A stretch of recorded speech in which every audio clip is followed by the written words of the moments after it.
मेरा पति घर पर नौकर ले आया जो बहुत हसीन था और मेरा दिल उस पर आ गया। एक रात पति घर पर ना था और मैं नौकर के कमरे में चली गई। जैसे ही नौकर के साथ सोने लगी तो नौकर ने ऐसा काम कर दिया जिसे देखकर मेरी रूह कांप गई, क्योंकि नौकर तो वो नौजवान बहुत ही खूबसूरत था जिसे मेरा पति कुछ देर पहले ही लेकर आया था। जैसे ही मेरे पति ने डोरबेल बजाई, मैंने दरवाज़ा खोला तो अपने पति के साथ खड़े उस नौजवान को देखकर तो मैं अपनी आंखें ही झपकाना भूल गई थी। वो नौजवान हुस्न का शहजादा था, खूबसूरती से भरपूर। मैं तो ये देख तक भूल गई थी कि उसके बराबर में मेरा बेहुदा पति भी खड़ा है। मेरे पति ने मुझे बाजू से हिलाया तो मैं चौंक गई। कहने लगा, क्या हुआ, पीछे हटो, समीर को अंदर आने दो। वो नौजवान 21-22 साल का था। मैं पीछे हट गई। मेरा पति उसे अंदर ले आया। मैं हैरान थी कि मेरे पति इसे क्यों अपने साथ लेकर आए थे। मुझे बिना दुपट्टे के देखकर बड़ी तेज नज़रों से मेरे पति ने मुझे देखा था। मैं घर पर अकेली रहती थी और मेरे घर पर पति के अलावा कोई नहीं था, इसीलिए मैं दुपट्टा नहीं ओढ़ती थी। लेकिन जब उसकी नज़रों ने ऐसे मुझे एहसास दिलाया कि आज उसके साथ एक नौजवान लड़का भी है, तो मैंने फ़ौरन से कुर्सी पर रखा दुपट्टा खुद पर ओढ़ लिया। उस नौजवान ने एक नज़र भी उठकर मेरी तरफ देखा नहीं था। जब से आया था नज़र झुकाए खड़ा था। मैंने अपने पति से पूछा कि यह कौन है। वो कहने लगा, ये बेसहारा नौजवान है, लेकिन है शरीफ, इसीलिए मैंने इसे घर में नौकरी के लिए रख लिया है। ये घर के छोटे मोटे काम तुम्हारे साथ करवा दिया करेगा।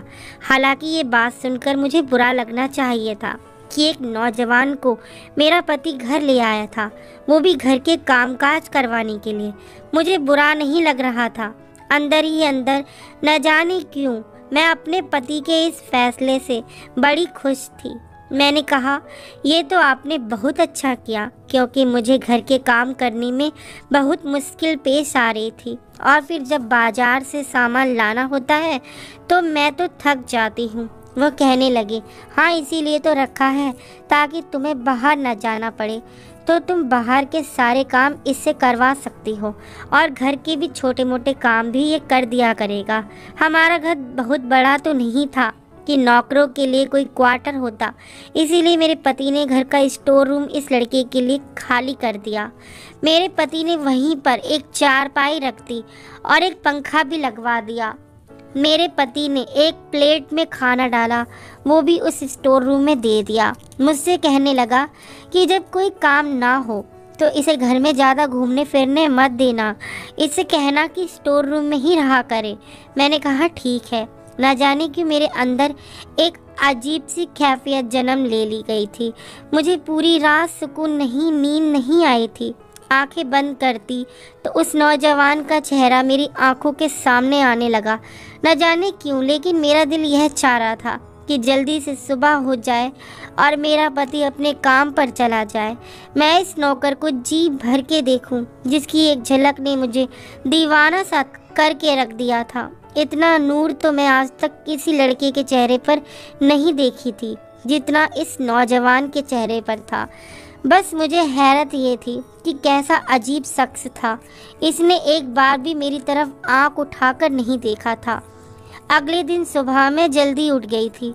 मैं किचन में नाश्ता बना रही थी कि जब मेरे पति ने स्टोर रूम के दरवाजे पर दस्तक दी। वो नौजवान बाहर आ गया। मेरे पति ने कहा कि घर का सामान ले आओ और अपनी मालकिन के साथ ज़रूरी काम करवा लो, फिर मैं तुम्हें दुकान ले जाऊंगा। यह सुना था कि मैं परेशान सी हो गई। मेरा पति उसे दुकान क्यों लेकर जा रहा था? वो तो उसे घर के लिए लेकर आया था। मैंने आमलेट रखा और गैस बंद करके बाहर आ गई। मैंने कहा कि आप इसे कहाँ ले जा रहे हो? ये तो अपने घर के कामकाज के लिए रखा है ना। मेरी बात सुनकर मेरा पति पहले तो मुझे घूर कर देखने लगा, फिर कहने लगा कि पूरा दिन यहाँ पर क्या करेगा? अभी 1 घंटा है, तुमने जो काम करवाना है तुम करवा लो। मैं उसे अपने साथ दुकान ले जाऊँगा और फिर रात को ये मेरे साथ आया करेगा, और रात को भी तुम्हारे साथ जो काम होगा वो करवा दिया करेगा। यह सुनकर मैं उदास रह गई थी। मैंने नाश्ता बेदिली से बनाया। वो नौजवान किचन में आ गया, कहने लगा, दीदी कोई काम है तो बता दीजिए। मैंने पलट के उसकी तरफ देखा। वो अब भी नज़र झुकाए हुए बात कर रहा था। उसके दीदी कहने पर तो मैंने तन बदन में आग सी लग गई थी। ठीक है कि मैं उससे कुछ साल बड़ी थी, लेकिन दीदी तो बिल्कुल नहीं थी। मैंने कहा, देखो मेरा नाम सनम है, मुझे सनम कहा करो। मैं इतनी बड़ी नहीं हूँ कि तुम मुझे दीदी बोलो। मैंने बड़े गुस्से में उसे यह कहा था। फिर मैंने गुस्से से बर्तन सिंक में रखे और उसे कहा कि बर्तन धोकर और किचन साफ करके फिर जाना। यह कहकर मैं बाहर आ गई। मेरा पति तैयार हो रहा था। तैयार होकर जब तक वो नाश्ता करके निपटा तो वो नौजवान भी किचन की साफ सफाई कर चुका था। बाजार से सामान भी ले आया था। कुछ ही देर में मेरा पति उसे अपने साथ दुकान पर ले गया। न जाने क्यों आज का दिन बड़ी मुश्किल से मैंने काटा था। ऐसा लग रहा था कि जैसे वक्त ठहर सा गया हो। मैं बार बार घड़ी की सुइयां देखती रही। हालांकि रोजाना मेरा वक्त यूं ही गुजरता था, लेकिन घर के कामों से मुझे फुर्सत नहीं मिलती थी। दिन बहुत जल्दी गुजरा हुआ महसूस होता था, लेकिन आज तो ऐसे था जैसे वक्त ही नहीं कट रहा हो। मैं अपनी बेचैनी से बहुत परेशान थी। बार बार मुझे इस नौजवान का ही ख्याल आ रहा था। जैसे ही रात को मेरे पति के आने का वक्त हुआ, मैं जल्दी से कमरे में गई। एक अच्छे से कपड़े पहने, मेकअप किया और अपने बाल भी खुला छोड़ दिए। हालांकि मेरी शादी को 7 साल हो चुके थे और मैं अपने पति के लिए कभी यूँ तैयार नहीं हुई थी। शादी के शुरू दिनों में ही 1 महीने तक मैंने खुद को सजाया संवारा था, लेकिन उसके बाद मैं घर के कामों से उलझ के रह गई थी। लेकिन न जाने क्यों आज मेरा दिल चाहा कि अपने आप को सजाऊं संवारूं। मेरी गिनती खूबसूरत औरतों में होती थी। मेरी उम्र 30 साल के लगभग थी, लेकिन मैं बेहद खूबसूरत दिखने वाले मुझे शादीशुदा भी नहीं समझते थे। जब भी अपने पति के साथ कहीं जाती तो सभी मुझे हैरत भरी नज़रों से देखते थे, क्योंकि मेरा पति दिखने में जरा भी खूबसूरत नहीं था। पेट निकला हुआ था, कद भी छोटा था और नैन नक्श भी कुछ खास नहीं थे, और मैं एक हसीन औरत थी। इसीलिए अपने नौकर के हुस्न को देखकर मेरी दबी ख्वाहिशें मेरे अंदर लावे की तरह भड़क उठी थी। जैसे ही रात को मेरा पति घर पर दाखिल हुआ, मुझे देखकर वो हैरान हुआ था, लेकिन मेरी नज़रें तो उस पर ही टिकी हुई थी। पूरा दिन मैं न जाने कैसे काटा था, लेकिन वो बड़ा अजीब शख्स था। एक नज़र उसने मुझ पर डालकर नहीं देखा, और यह बात मुझे अंदर से और भी उलझ गई थी। बल्कि मेरा पति मुझे देखकर बड़ा खुश था। खाना खाने के बाद कहने लगा कि आओ सनम, आज तुम्हें लॉन्च ड्राइव पर लेकर जाता हूँ। तुम बहुत अच्छी लग रही हो। लेकिन मैं उसके लिए सजी ही कब थी, जिसके लिए मैंने ये सब तैयारी की थी। उसने तो एक आंख भर कर भी मुझे नहीं देखा था। मैं चाहती थी वो मुझे देखे और देखकर अपने होश खो दे, क्योंकि मैं भी हुस्न में कम ना थी। लेकिन वो तो सीधा स्टोर रूम में चला गया। मैंने अपने पति से कहा कि मेरे सर में दर्द है, मुझे कहीं नहीं जाना। यह कहकर मैं अपने कमरे में चली गई। बड़े ही बेदिली से मैं चूड़ियाँ उतार कर सामने ड्रेसिंग पर रख दी। अपनी ज्वेलरी उतारी, बालों का जूड़ा बनाकर बालों को क्लेचर लगा लिया और कपड़े भी बदल लिए, मुँह भी धो लिया।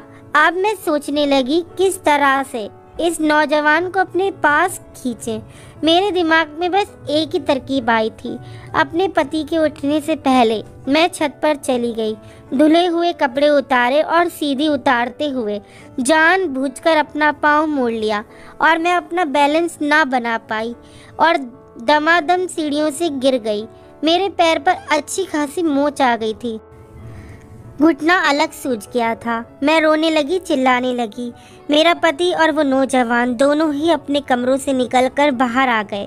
मुझे मेरे पति ने जब छत की सीढ़ियों के नीचे देखा तो कहने लगा, क्या हुआ? मैंने कहा कि मेरा पाँव टूट गया है। जब वो मुझे खड़ा करने लगा तो मेरी तो चीखें निकलने लगी। मैं सचमुच में अपने पैर की हड्डी तुड़वा चुकी थी। मेरा पति मुझे सहारा देते हुए गाड़ी में बैठाकर हॉस्पिटल ले गया। डॉक्टर ने बताया कि मेरे पाँव की हड्डी टूट चुकी है।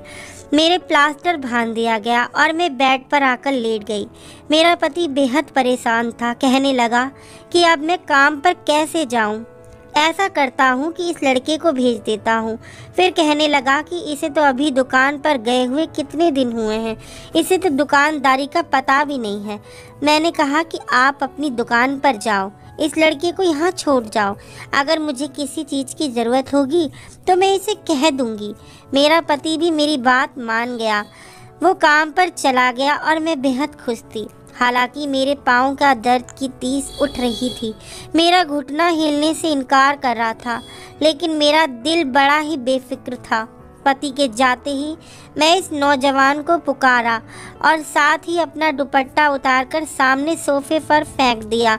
जैसे ही वो मेरे कमरे में दाखिल हुआ, नजरें झुकाए कहने लगा, जी कहिए। मैं यह चाहती थी कि वो मुझे देखे। मैंने उसे कहा कि इधर आओ। वो मेरे पास आ गया। कहने लगा, क्या चाहिए आपको? वैसे मैंने खाना बना दिया है, मुझे खाना पकाना आता है और किचन और घर की सफाई भी कर दी है। मैंने उससे कहा कि इधर बैठो। यह सुनकर उसकी नज़र मुझ पर पड़ी थी, लेकिन उसने फ़ौरन ही अपनी नज़रें फेर ली थी और 3-4 कदम पीछे हट गया। कहने लगा, अगर आपको किसी चीज़ की ज़रूरत है तो मुझे बता दो। यह सुनकर मुझे उस पर गुस्सा आने लगा। मैंने कहा, मेरे पैर में बहुत दर्द है और मुझे कमरे में घबराहट हो रही है। मुझे बाहर लॉज में बैठना है। मुझे सहारा देकर बाहर बैठा दो। मैं चाहती थी कि वो मेरे करीब आए। यह सुनकर वो हैरत का शिकार हुआ था। वो कहने लगा कि मैं ऐसा नहीं कर सकता। रात को साहब जी आएंगे तो ही आप बाहर आ सकती हैं। यह कहकर वो कमरे से बाहर निकल गया। मुझे इस पर जी भर के गुस्सा आने लगा था। वो समझता क्या था? खुद को जितना मैं उसके पास जाने के बहाने ढूंढती, उतना ही मुझसे कतराता था। लेकिन एक बार मुझे मौका मिल गया। जैसे ही मेरा पति काम के लिए घर से बाहर निकला, मैं जानबूझकर चिल्लाने लगी, जैसे कि गिर गई हूँ। मैं बेड का सहारा लेकर ज़मीन पर बैठ गई। बैसाखी भी एक तरफ फेंक दी, जैसे लगा हो कि मैं बेड से नीचे गिर गई हूँ। समीर जैसे ही कमरे में दाखिल हुआ, मैं चिल्लाने लगी, रोने धोने का ड्रामा करने लगी। वो मेरे पास आ गया। मजबूरन उसे मुझे सहारा देना पड़ा। जैसे ही उसने मेरा बाजू अपने कंधे पर रखा और मेरी कमर पर हाथ रखकर मुझे उठाने की कोशिश करने लगा, उसकी इस हरकत पर मेरा दिल खूब जलने लगा। मैं बेहद खुश थी। मैं यही चाहती थी। उसने मुझे बेड पर बैठाया, फिर तो मैंने यह सिलसिला ही पकड़ लिया था। मैं बार बार उसे पुकारती, वो बेचारा मजबूरन मुझे सहारा देता।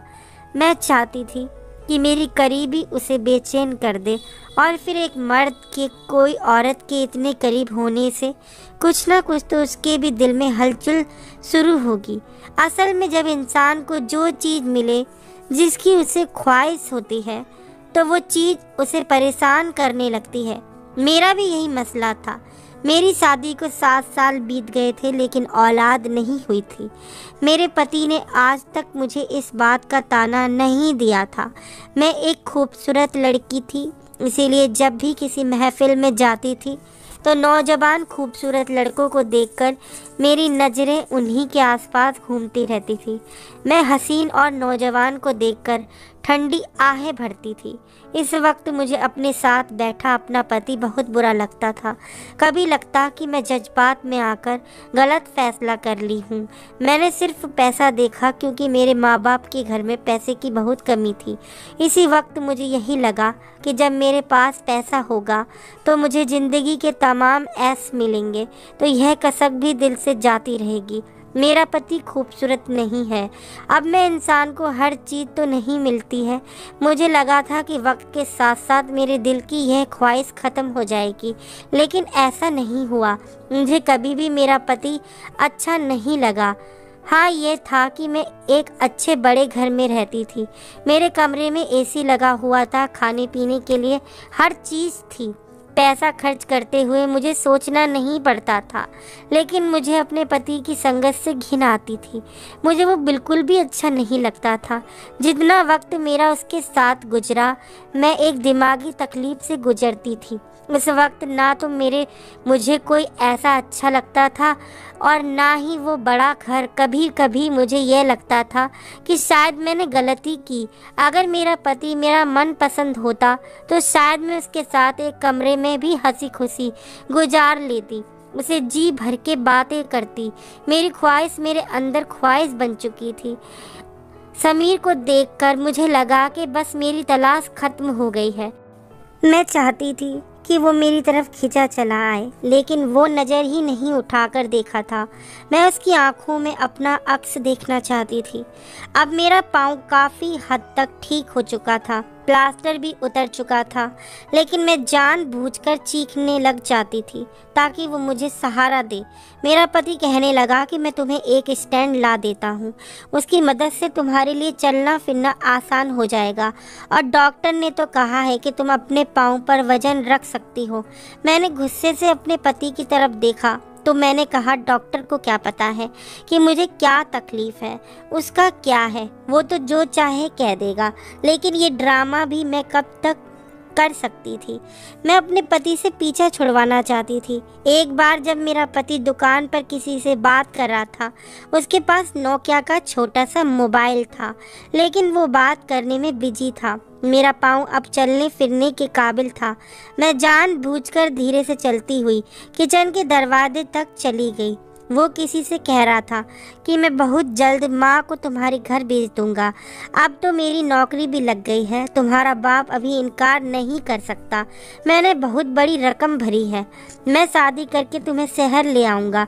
यह सुना था कि मेरे होश उड़ने लगे। मैं तो समीर से बेहद मोहब्बत करने लगी, उससे जुदा नहीं हो सकती थी। मैं चाहती थी कि वो मुझसे मोहब्बत करे, लेकिन वो तो शायद किसी और लड़की के चक्कर में था। मैं धीरे धीरे से चलती हुई अपने कमरे में गई। मुझे इस वक्त सब कुछ बुरा लग रहा था। मेरा जी चाहा कि वो लड़की मेरे सामने आ जाए तो मैं उसका गला घोंटकर उसे मार डालूं। समीर मेरे अलावा कैसे किसी लड़की से मोहब्बत कर सकता है? मैंने आईने के सामने अपने आप को देखा। मैं बहुत खूबसूरत थी। ये कैसे मुमकिन है कि मैं समीर को अच्छी ना लगूं? वो कैसे मेरे अलावा किसी भी ऐसी लड़की की तरफ देख सकता है? फिर मेरे दिमाग में आने लगा कि हो सकता है वो लड़की बहुत खूबसूरत होगी, मुझसे भी ज़्यादा हसीन होगी। बहरहाल जो भी है, मैं ये बर्दाश्त नहीं कर पा रही थी। गुस्से से मेरी आंखों से आंसू बहने लगे। मैंने समीर को आवाज़ दी, मेरे कमरे में आ गया, लेकिन मुझे सही सलामत अपने पाँव पे खड़ा देखकर वो कुछ हैरान सा हुआ था। कहने लगा, बीबी जी कैसे बुलाया मुझे? मैंने कहा, अंदर आओ, मुझे तुमसे कुछ बात करनी है। वो अंदर दाखिल हो गया। मैंने उससे कहा कि मैं उससे मोहब्बत करती हूँ। यह सुनकर तो वह हैरान रह गया था। पहली बार उसने मेरी तरफ देखा था, लेकिन वो भी नफरत से। कहने लगा, शर्म नहीं आती मुझे इस तरह की बातें करते हुए? मैंने कहा, तुम हो ही इतने हसीन, उसमें मेरा तो कोई कसूर नहीं है। फिर मैंने अपनी अलमारी से लाकर उसको बहुत सारे पैसे निकाल कर दिए। यह देखकर भी वो हैरान था। मैंने कहा, मैं तुम्हें नोटों से भर दूंगी अगर तुम मेरी ख्वाहिश पूरी करोगे। मेरी बात अभी यहीं तक थी, उसने जोरदार थप्पड़ मेरे मुंह पर मार दिया। कहने लगा, उससे आगे एक लफ्ज़ और कहा तो मैं मालिक को बता दूंगा कि आपकी क्या सोच है। मैं तो हमेशा आपको बड़ी बहन की तरह समझता था। आपको शर्म नहीं आती मेरे बारे में ऐसा सोचते हुए? मुझे उसके थप्पड़ से इतनी तकलीफ़ नहीं हुई जितना उसके बहन कहने से हुई थी। मैंने कहा, नहीं हूँ मैं तुम्हारी बहन, मैं तुमसे मोहब्बत करती हूँ, तुम्हारी मोहब्बत में दीवानी हो चुकी हूँ। मुझे हर कीमत में तुम्हें पाना है, और जिस लड़की से तुम शादी की बात कर रहे थे, मैं तुम्हें वो भी नहीं करने दूंगी। और अगर तुमने कोशिश की कि तुम मेरे पति को मेरे बारे में कुछ भी बताओगे, तो तुम सोच भी नहीं सकते कि मैं तुम्हारे साथ क्या कर सकती हूँ। मैं जुनूनी हो चुकी थी। मैं दीवानों की तरह चिल्लाकर उससे कह रही थी। यह सुनकर वो फौरन से कमरे से बाहर निकल गया। अगले दिन जो कुछ उसने कहा, मैं तो होश खो बैठी थी। वो मेरे पति से कहने लगा कि मैं आपकी नौकरी नहीं कर सकता। मेरे पति ने कहा कि क्यों नहीं कर सकते? क्या तुम भूल रहे हो कि तुमने मेरे साथ 2 साल का कॉन्ट्रैक्ट किया है? मेरा पति कहने लगा कि इस दिन तुम रो रहे थे, हाथ जोड़ रहे थे कि मैं तुम्हें नौकरी दे दूं, और अभी तुम्हें नौकरी करते हुए 2 महीने नहीं गुजरे। वो कहने लगा कि मैं आपको वजह नहीं बता सकता। मेरे पति ने उसे कहा कि ठीक है, जो पैसे मैंने तुम्हें एडवांस दिए थे लौटा दो, मुझे वो वापस कर दो। पूरे 5 लाख की रकम मैं तुम्हें यूं ही नहीं दी था कि तुम 2 महीने में खुद नौकरी छोड़ो। मैंने तुम्हें घर पर इसीलिए रखा था क्योंकि तुम एक शरीफ लड़के थे। तुम्हारे होते हुए मुझे फिक्र करने की ज़रूरत नहीं थी कि मेरी बीवी सुरक्षित है या नहीं। मुझे इतना भरोसा है तुम पर, बस इसी वजह से मैंने तुम्हें रखा था। और वैसे भी मैं कल शहर से बाहर जा रहा हूँ, 3 दिन बाद वापस लौटूंगा, इसीलिए 3 दिन तक मैं तुम्हें कोई छुट्टी नहीं दे सकता। वापस आकर तुम चले जाना और मेरी रकम मुझे वापस हर हाल में चाहिए। मेरा पति 3 दिन के लिए कहीं जा रहा था। यह सुनकर तो मैं बहुत खुश थी। उन 3 दिनों में तो मैं समीर से अपनी ख्वाहिश पूरी करवा सकती थी। समीर यह सुनकर बहुत परेशान हुआ था। अगले ही दिन मैंने अपने पति का बैग तैयार कर दिया। वो कहने लगा, इसका ज़रा ध्यान रखना, कहीं भागने की कोशिश ही ना करे। पूरे 5 लाख का एडवांस ले चुका है। इसे सख्त ज़रूरत थी। इसका चाचा इसकी कजन की शादी किसी और से कर देता। 5 लाख देकर ही उसने अपना रिश्ता वहाँ पक्का किया है। मुझे अब समझ आया था कि क्यों यहाँ पर काम कर रहा था। मेरा पति चला गया, समीर भी दुकान पर चला गया। वो रात को लौटा तो उस वक्त मैं अपनी हुस्न के साथ उसके सामने खड़ी थी। मुझे देखकर उसने अपनी नज़रें बदल ली। मैं खूब तैयार हुई थी। वो सीधा स्टोर रूम में चला गया और अंदर से दरवाज़ा लॉक कर लिया। यह देखकर मुझे उस पर गुस्सा आने लगा। मैंने कहा, दरवाज़ा खोलो। कहने लगा, आप यहाँ से जा सकती हैं, मैं दरवाज़ा नहीं खोलूँगा। वो हाल में काफ़ी देर उसका दरवाज़ा बजाती रही, फिर थक कर अपने कमरे में आ गई। मुझे उस पर बहुत गुस्सा आ रहा था। मैं भी उसी रात के 3 बजे मेरे दिमाग में ख्याल आया कि स्टोर रूम की चाबी तो मेरे पास ही है। मैंने दराज से स्टोर रूम की चाबी निकाली और बहुत आहिस्ता से स्टोर रूम खोला। सामने चारपाई पर समीर मुंह पर चादर लिए सो रहा था। मैंने धीरे से स्टोर का दरवाज़ा बंद किया और उसकी चारपाई पर जाकर लेट गई और कमरे में गुप्त अंधेरा था। जैसे ही मैं उसके गले लगी, मेरे कानों ने जो आवाज़ सुनी मेरे होश उड़ाने के लिए काफ़ी था। वो तो मेरे पति की आवाज़ थी। मैं एकदम उठकर बैठ गई। एक टॉर्च लाइट थी जो मेरे मुंह पर पड़ी थी। उसकी रोशनी से मैं चारपाई पर लेटे शख्स को भी देख चुकी थी। वो मेरा पति ही था। यह देखकर मेरे होश उड़ गए। वो कहने लगा, तुम्हारी हर बात मुझे समीर बता चुका था और मैं झूठ बोला था कि मैं दूसरे शहर जा रहा हूँ। मैं तुम्हारी असलियत देखना चाहता था। मैं रोने लगी। मेरी सारी सच्चाई मेरे पति के सामने आ चुकी थी। उसने वहीं मुझे तलाक दे दिया और कहने लगा कि सुबह अपने घर वापस चली जाना, क्योंकि मैं बदसूरत औरत के साथ ज़िंदगी गुजार सकता हूँ, लेकिन बेवफा औरत के साथ नहीं। मर्द पूरा दिन मेहनत करके बीवी की तमाम कोशिशें पूरी करता है और इसीलिए पूरी करता है कि उसे अपनी बीवी की वफादारी मिले, वरना पैसे देकर तो कोई भी गलत औरत बिस्तर पर लेटने को तैयार हो जाती है। मैं अपना सब कुछ खो चुकी थी।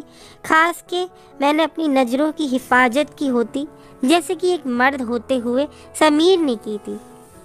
धन्यवाद।